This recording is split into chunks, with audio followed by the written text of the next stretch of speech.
For Daily Ask Reddit, have you ever witnessed a genuinely nice person get backstabbed for no apparent reason? What happened? I found out a colleague hadn't applied for a big promotion, so I asked why, as she had shown a lot of interest in the past, having covered the position quite enthusiastically. She told me that she had been off for a few weeks, and on her first day back had given another colleague a lift home, massively out of her way. It was common knowledge in the office the vacancy was coming up, and we were just waiting for hours to open up applications, so whilst driving it came up, but the other person said that applications hadn't opened yet and they hadn't heard anything about the role in a while. Applications closed the following day, and I know for a fact the person who denied knowing about the vacancy had already put their own application in a few days before.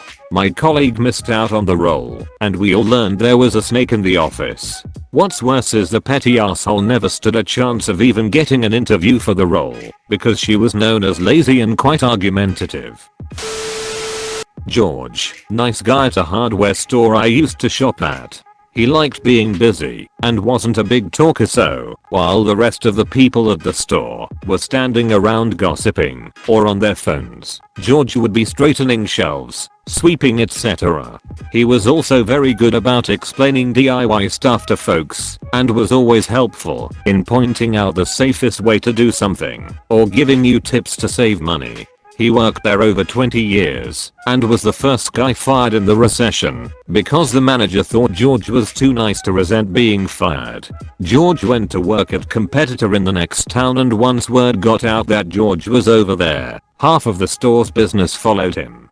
That hardware store is now a walk-in clinic. Edited to @thanks everyone. As a brief follow-up, George retired a few years ago and moved to Azure NM. His father and my grandfather were good friends, and George graduated HS with one of my uncles, was in the Navy during Vietnam.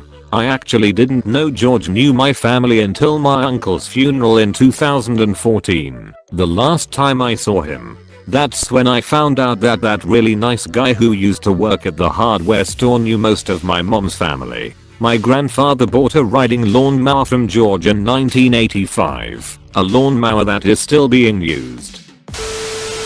My pops worked for an oil company, started entry level, and worked his way up. I honestly cannot remember him ever taking a sick day. Quiet man, never caused a problem. The kind of guys you would want to work in your company. Full retirement was at 35 years. They laid him off at 32, just so they wouldn't have to pay full retirement. It crushed him. I watched him decline, struggle with depression, and eventually die a few years after being laid off. It's just sad that corporations can't honor employees who give their lives honoring the corporations. I used to work with this girl who honestly is one of the top 5 nicest people I've met in my life. She really did love this job too and cared about it. She actually had 2 jobs where she started at 4 AM for one of them, and the other job, the one I was at, ended at 10 to 11 at night. After all this, she'd give me rides home cause I didn't have a car yet. One day her sister told her if she had half a brain she'd ask to be a server at a location, because she had been working her ass off for basically a year there, working double shifts every day. Not only did management not let her be a server once she quit, another girl who came a month before she quit ended up getting promoted to server by the end of that month. She was 3 years younger than her and had no experience serving. They just hated her for some reason, and I'll never understand it. I used to work with a lady in an audit department who was basically everyone's work mom. She did her job, but also liked to make sure everyone was happy. She kept track of everyone's birthdays, so she could make them a cake or cookies. She would offer to cover for you if you needed to leave early or take a long lunch or anything. Just overall a great person.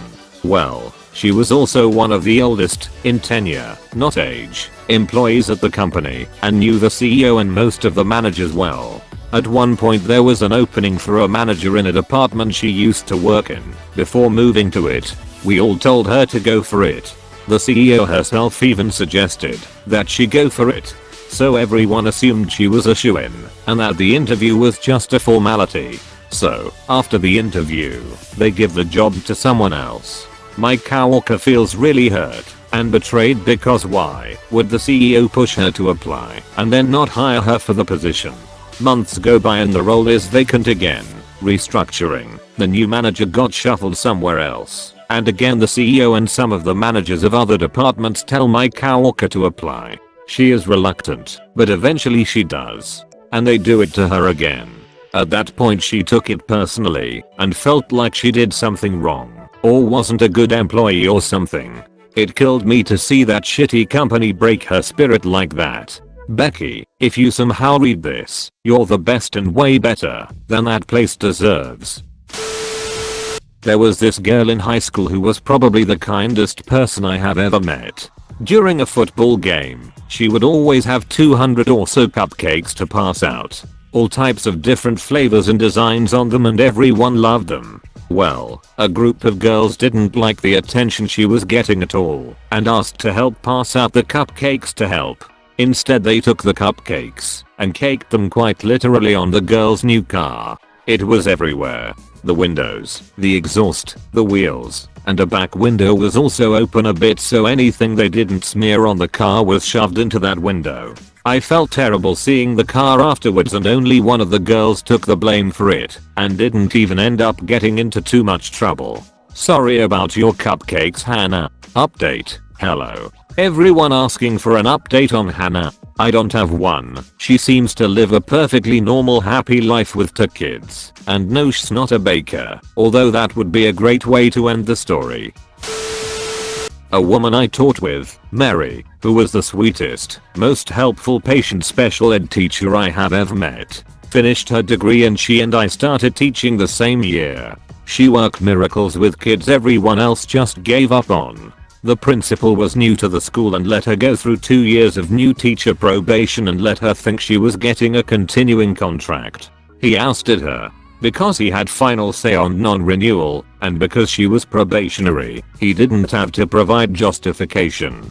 The justification was that he installed a 25-year-old leggy blonde teacher from his former school. She hated kids. I was a McDonald's manager and there was this kid who worked grill/fryer. He was a little dumb, but this kid tried and had an amazing attitude even when the kitchen shit on his every move. Loved that kid. Anyway, the tiles around the oven and fryers needed to be relayed so they were, and cardboard was thrown over them to cover the new grout. I told the kid, when he came in, be careful, blah blah blah, and then it happened. He was moving from the cabinet above the oven to the fryers to the right and slipped. He wasn't ducking around. I tried to catch him, but missed and he hit hard. I witnessed the entire thing from inches away and wrote the incident report personally. He literally stepped on it, gently, and the grease from the kitchen must have built up because he straight went back, head hit tile. He had a concussion, but was otherwise alright, except some back pain, which I think was worse than he let on. He filed for workman's comp, and they denied it. Said he had a history of unsafe workplace practices or something formal for duck off. Yet they didn't call me, the certified shift manager on duty, or even acknowledge the incident report.